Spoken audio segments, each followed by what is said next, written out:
Mr. Chairman. Thank you for being here today, Chairman Powell.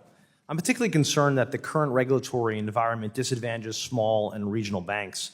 Specifically with First Republic's receivership, I'm concerned that the largest banks were given preference in the bidding process, just enabling the larger banks to grow even bigger. My understanding is that certain regional banks were unable to bid on First Republic because of an extensive and time-consuming vetting process put in place by regulators that put them at a disadvantage in the bidding process. Mr. Chairman, are you aware of a regulator-mandated pre-approval process that banks must complete to bid on firms going into receivership? And is there a notification process for informing banks that they can go through this process? Because I'm concerned that some who wanted to bid on First Republic were unable to. So this is entirely something within the jurisdiction of the FDIC. We play an important role here, but when it comes down to selling a closed institution, that's just something the FDIC does according to their own procedures. To my knowledge, there were a bunch of regional banks involved in bidding for First Republic. Do you know if, to your knowledge, if any were said they could not participate, or your understanding was that anybody Honestly, could participate? I'm not aware of any, but I wouldn't be. That really is a question for, that's the heart of what they do. They have the lore, they have the people who have the experience and everything. Thank you. Small and medium banks hold a large portion, as you know, of our country's commercial real estate loans. The Federal Reserve's May financial stability report stated that the higher interest rates may be increasing the risk that commercial borrowers are not able to refinance their loans, and that a correction in property values could lead to losses by banks that hold commercial real estate debt. I'm particularly concerned that such a correction threatens the stability of lenders and thousands of jobs in my district in northern New Jersey.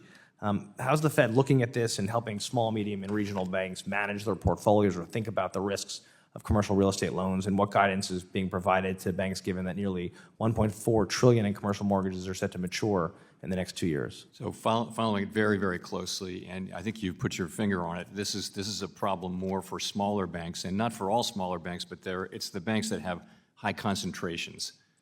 There will be losses, particularly in the office and in some of the mall sectors. And what we can do, there's a supervisory playbook, and so the supervisors are in there, they're working with the company to help it preserve capital and do the right things to get through what may be a difficult time for some banks that have a high concentration. Thank you so much. As was discussed today, there's concerns, obviously, that banks may be tightening their lending process and processes and tightening what's available. Are you concerned that higher rates and the recent instability in the banking system will lead to a credit crunch that can make it harder for small businesses to finance their operations and potentially lead to rolling blackout of loan defaults across industries? So we're watching that very carefully. Bank credit conditions have been tightening for a year, and that's partly as a result of our rate increases. We're very alert to the possibility that the sort of shocks that happened in March might exacerbate that. We don't see a lot of evidence yet on that, but we wouldn't have expected to. So it's something we're going to continue to monitor carefully. Are you concerned at all about the non-banks and what the crunch that could happen on that side? Yes, I mean, the banks are obviously highly regulated and have capital and that kind of thing, and some of the non-bank lenders are in a very different place, and so, but we don't regulate and supervise them, and so it's something we're watching. How do you think we as Congress should be looking at the non-banks? Is there any recommendations? Where there is same activity, there really ought to be same regulation. You shouldn't be able to conduct the same activity. We regulate these things for a reason, and if we're not regulating them appropriately, then that should be changed. But if you can just go across the street and start a business that does the same thing without the regulation, then that's not going to be effective or fair. With Basel III conversations up and running and obviously driving towards some conclusions, it appears, or recommendations, is that something that you've been watching? Obviously, you have Fed representation there. What are your largest concerns in terms of requirements and how you're thinking through that right now?